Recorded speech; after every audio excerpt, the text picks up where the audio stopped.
A few episodes ago, I mentioned that my friends were leaving the planet. That they're all just going a little nuts, as many people are. I have one friend who believes he was, or maybe still is, being haunted by a jinn.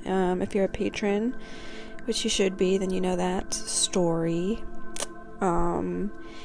And then I had a friend who is really getting deep into gematria, which is numerology conspiracy. And a few days ago, I got to pick up said friend from the psych ward. So I just want you to know that I'm not full of shit when I say these things. When I say hyperbolic things like my friends have left the planet, they believe they're being haunted, they're getting into gematria. I'm not lying about these things. And this friend is a bit anti-mask, has a little anti-masker in them, and I was wearing a mask in my car as I was picking him up, because he's been inside a type of hospital, and he gets in, and I just immediately started chiding me for wearing a mask inside the car. I mean, just not a beat missed. Out of the psych ward into the car, criticizing me for doing something irrational. It's just so funny. It's so funny. Just give it a minute. Once you set foot outside the psych ward, maybe take a look inward. Think about what it sounds like to criticize anybody as soon as you set foot outside the psych ward. But, he's very self-aware. He gets it. It's funny that he did that, although it was in earnest. And it was good. It was not a huge psych ward stay, just a little episode, which many people are having right now. But I'm glad that I got to pick him up, because I got to get rid of my cigarettes.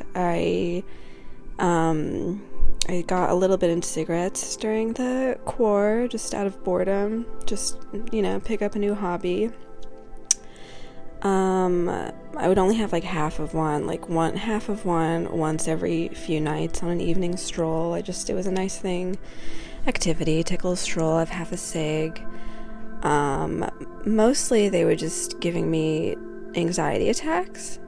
I don't know if that's a symptom of nicotine for first-time users or what, but I would feel great upon taking 5 hits, and then just feel a swelling surge of anxiety. Just have something to do, just feel something. This is the same reason I've been having a shot of espresso every morning. I've been having some sort of fancy latte with just one shot of espresso, which similar anxiety. Just have something to do, just to switch it up. But yeah, I got rid of the cigs, so I'm done with those. I shouldn't be having those. I do have a little autoimmune issue, which is exacerbated by cigarettes, apparently, so that's not an option to me, thankfully.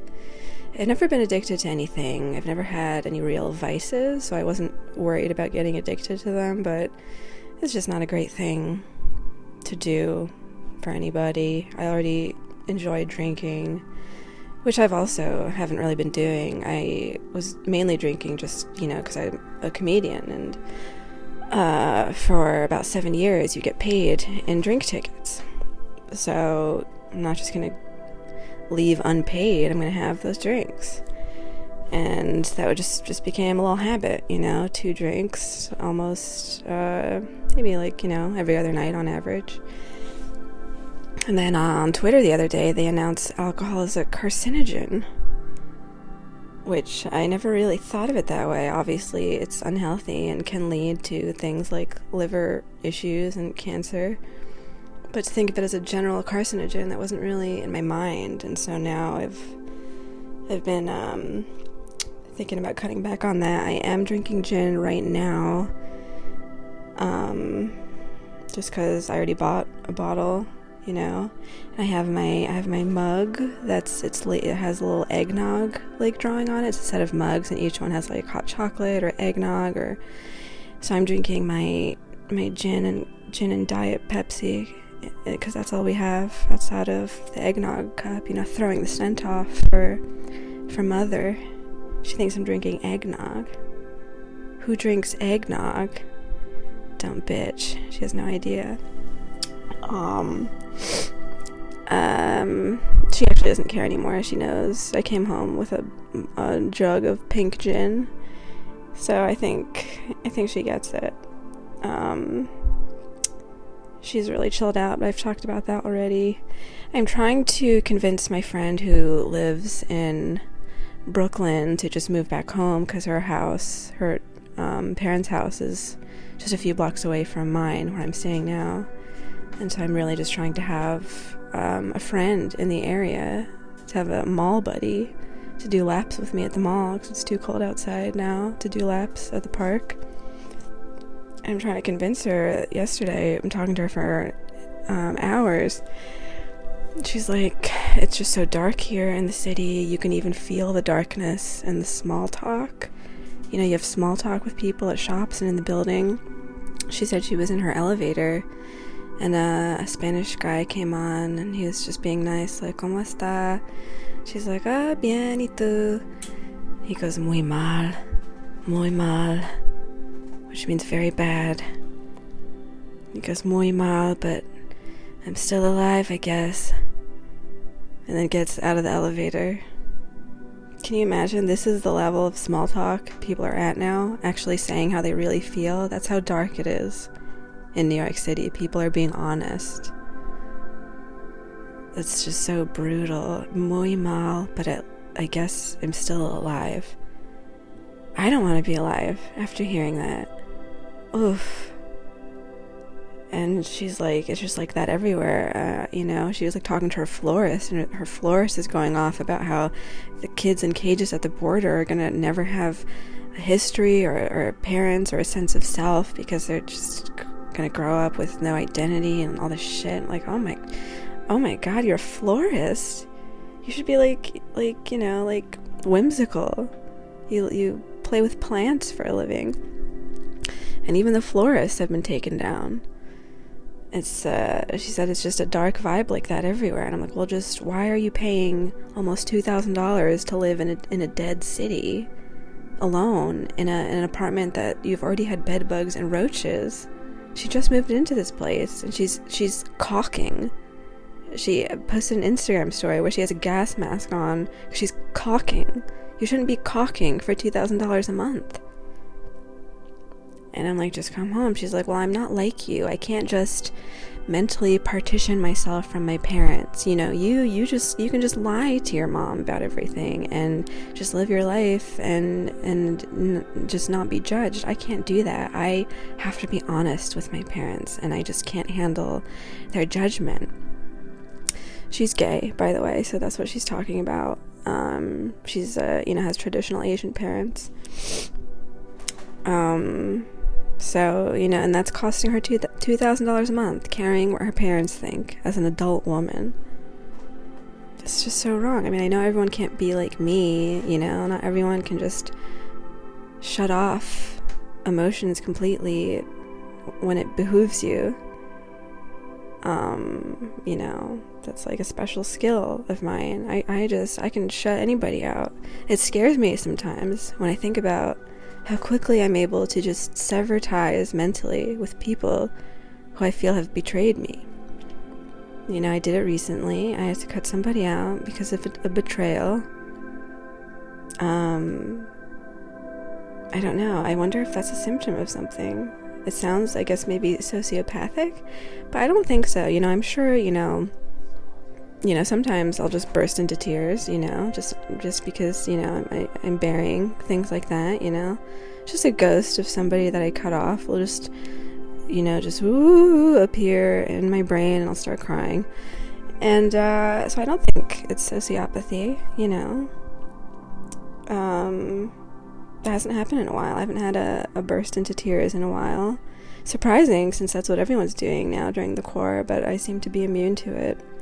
Maybe early, maybe like a few months ago I did, when I just like, I have no identity, stand-up's gone, I was a clown, now who am I? But I don't know. So I'm wearing her down. I'm trying to wear her down selfishly so that I have a buddy where I am. But yeah, that identity loss thing, it is sometimes, I mean, even that I'm able to just sort of shut off from. My mind is just kind of adaptable that way. It's like, well, this is a new situation, just gotta, I guess, have to podcast now, which I don't even really enjoy that much, but I don't know if I even really enjoyed stand-up that much. So it's just, you just get into these things, you just start doing these things, you find that you're good at them, and then you believe something good has to happen, and that's the trap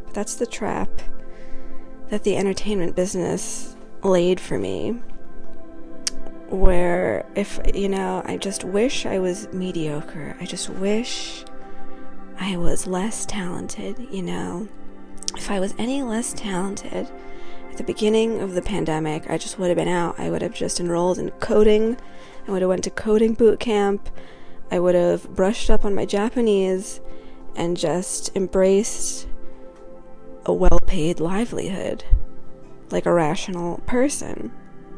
But because I'm cursed with being a comedic visionary, I'm trapped in the rat race of the entertainment business, because unfortunately I've had too many signs that I am good at this. There's just too much evidence from people I respect, from very respectable people, that I did not miscalculate when I chose to enter this field. It was not a delusion, as it is for many people. Many people miscalculated, and they do it forever without ever figuring that out, and they just live in poverty, in financial and emotional poverty, because they cannot accept their mediocrity. But that's not the case for me.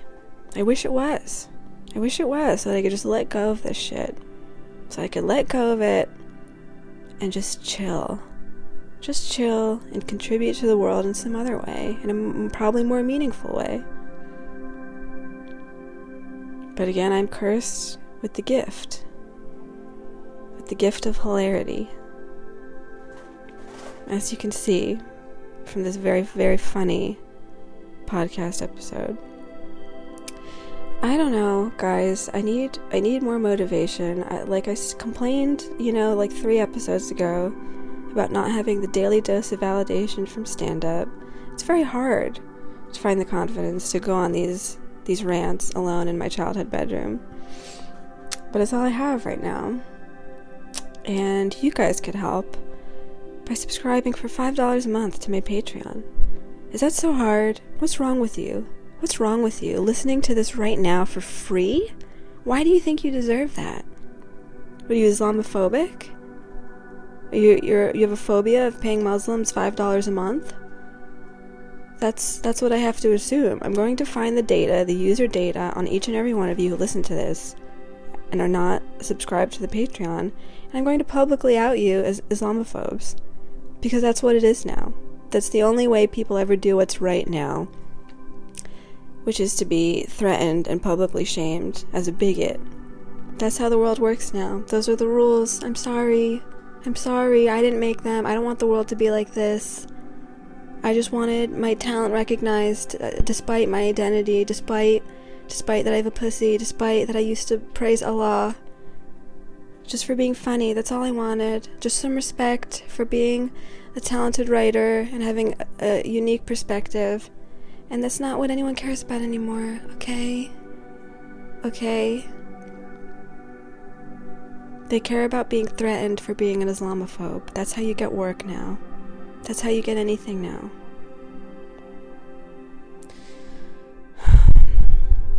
I had a dream this morning that a celebrity comedian I calmly explained to them why they're a hack and they don't deserve all their money. And then they tried to rape me.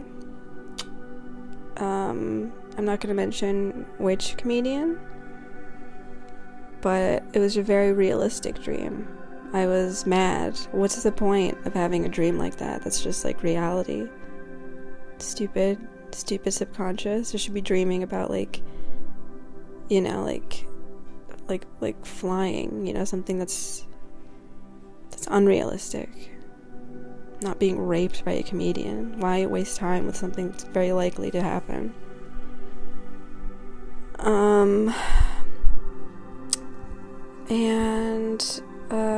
What else is going on? That's something you're never supposed to say on stage. What else?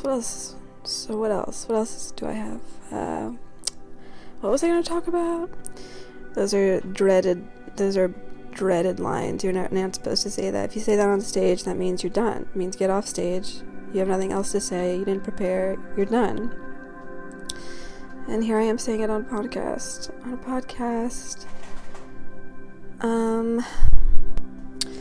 I signed up for a volunteer grocery delivery service to deliver groceries to the elderly or just people who, don't want to go outside because of COVID, because they're compromised and things like that. Because I'm a hero, that's why I did that. No other reason other than I'm a hero, as I've established once before when I went to donate blood in the height of the pandemic, as heroes do. That's what heroes do. They give blood in the pandemic, and they show up to the blood donor drive, and then they are blackpilled and realize coronavirus is a hoax. Because everyone's within 6 feet of each other, and it doesn't make sense. Why am I allowed to give blood if there's a deadly virus in the air, and I'm just here breathing it in this compact room with all these other people? It just doesn't make sense. I'm kidding. And not about being a hero. I'm not kidding about that. I did my first delivery to a very sweet old lady with a thick Staten Island accent. I don't think that was a good impression of it, but, we can't all be Pete Davidson. That felt good. She was very appreciative. She was sweet, very obviously elderly and not well, which is good. I mean, she's not taking advantage of the service. Not like this other fucking bitch who I didn't even deliver the groceries yet, but I don't even want to, because her address, I know exactly what building she lives in, because it's in the neighborhood that I lived in prior to moving home, and it's a very fancy building. And also the people who sign up to have groceries delivered to them, they have the option of specifying their preferred supermarket, and her preferred supermarket is a very fancy supermarket in the city. And then I read her grocery list. I mean, I'm going to read it to you. Listen to this grocery list and tell me this bitch isn't taking advantage of the volunteer service when she can very clearly afford to just pay for, Uber Eats or whatever, Postmates or whatever services there are for people who get paid a wage to do this. And so I've taken advantage of volunteer service. Listen to this. 3 packages tempeh, organic sprouted tofu. Light Jarlsberg cheese slices, parentheses, caps, must be light/low fat. 12 large organic eggs, organic snap peas, organic Persian cucumbers, organic whole acorn squash, frozen chicken tikka samosas, organic Thompson raisins, 2 packages, organic raw almonds. Do you know how expensive organic almonds are? Unless you're squeezing those through a cheesecloth to make almond milk, it's complete bullshit. You do need to get organic almonds if you're going to make your own almond milk, because otherwise you're just squeezing pesticides and shit and drinking that. But you don't need to just snack on organic almonds, bitch. organic unsalted peanut butter, pecan praline granola. Praline is a wealthy person's nut. Is that a nut? Praline? I mean, pecan is. I guess praline's like the flavor. Whatever. This bitch is rich. She has money. There's absolutely no reason she needs to take advantage opportunistically of a volunteer service. So I'm going to tell them that I rescind my offer to deliver to her. Not only because of this list, but because she didn't answer her phone today. And I can't just be waiting around to this isn't driving Miss Daisy. I can't just wait around and find out your preferred time to get groceries delivered to you for free, and I bet she wouldn't tip. I am going to try to do the delivery if I can, because I am going away for a week, but if I can, tomorrow's my last day to maybe help her out. I do want to do the delivery just to see if she's going to tip. So that I can deliver that back to you, the news, and whether I've completely misjudged this woman or not, which I don't think I have.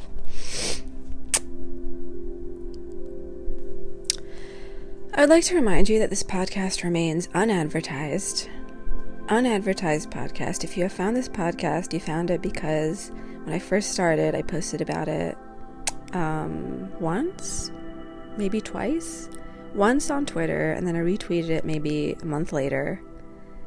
And maybe I posted once on Instagram about the Patreon. I posted once.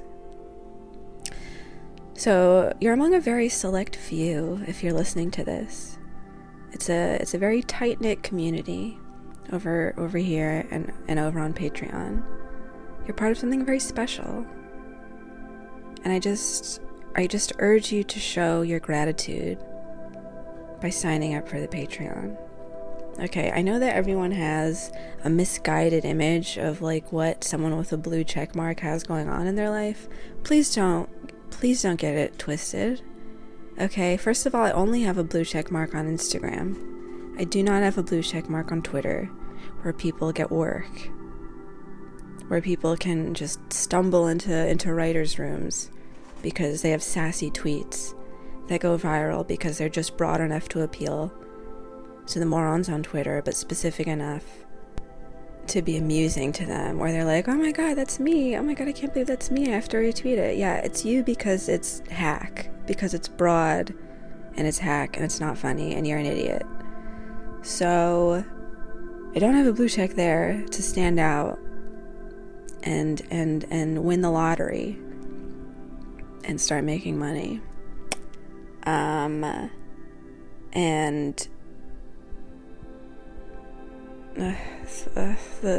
The volunteer company just messaged me. Did you get that? Were you able to contact Susan for that grocery delivery? No, I did not contact Susan, and I will not contact Susan. And I will tell you exactly why. I am actually going to tell them I suspect that she's rich and taking advantage of the service.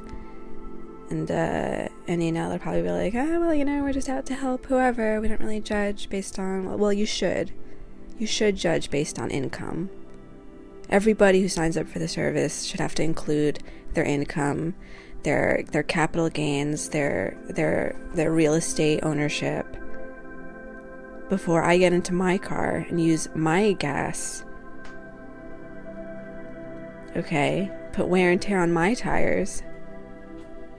Risk coronavirus by stepping into the fancy grocery store that you love so much to deliver you organic tempeh. How about that? As I was saying, yeah, don't get it twisted. Okay, just because I have the blue check on Instagram doesn't mean I'm doing great financially. I'm not. Okay, and you would think like, well, then why don't you advertise the podcast and get more people to the Patreon?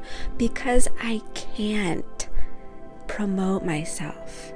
Because I can't listen back to all of these episodes and select highlights and select the parts that are maybe more funny, that are maybe more interesting, that I can isolate and then use to advertise. I can't even bring myself to listen to my stand-up recordings.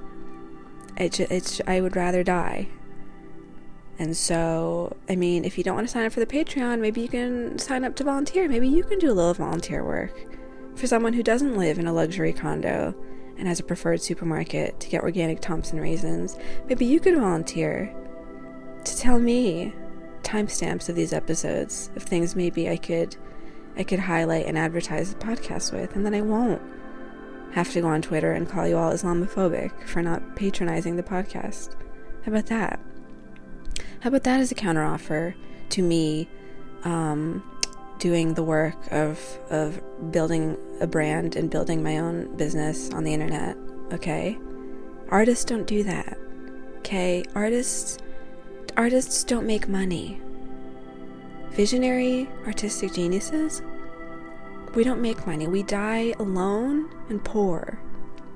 That's exactly what I plan on doing. And if you don't want that to happen, well, I guess that's on you. Okay, so none of this, Dina, why don't you just take responsibility for your career and just make smarter business decisions? I don't want to hear that. Okay, clearly you don't know the rules of art. There are rules of art. First rule, don't buy a professional microphone. Don't get your podcast professionally edited. You do it yourself. That's what artists do. Second rule, don't listen back to your episodes for quality testing or to advertise the podcast. Don't do that. That's not what artists do. I didn't make the rules. I mean, maybe those rules I just made, but there are more rules that I didn't make.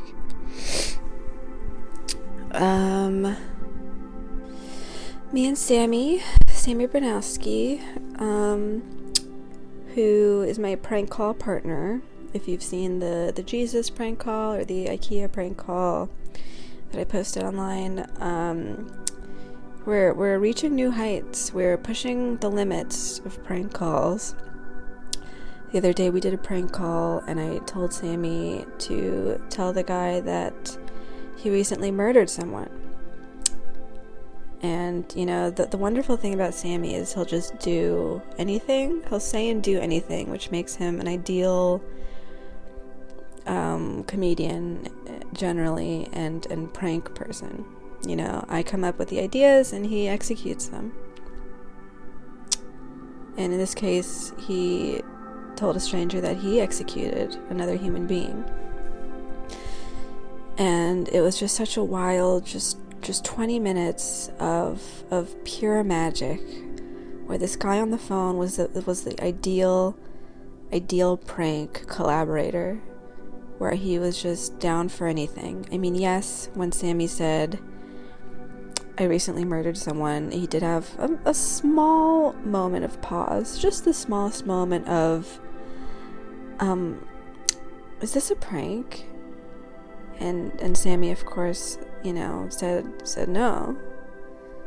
And then the prankee on the call just said, well, I never killed someone, but one time in Philadelphia, I was driving my brand new Jeep, and this guy came up to me. These two guys were approaching, and, you know, I had the top down, and I knew they were going to rob me. And one of the guys came up to my window and put his hand on my steering wheel, and I just slammed the gas, went from 0 to 60 in a matter of seconds, and the guy was just holding on, and for about 3 or 4 blocks I was just dragging him, and then until suddenly he let go and just rolled for a few blocks. And maybe he died, maybe he didn't. I really don't care.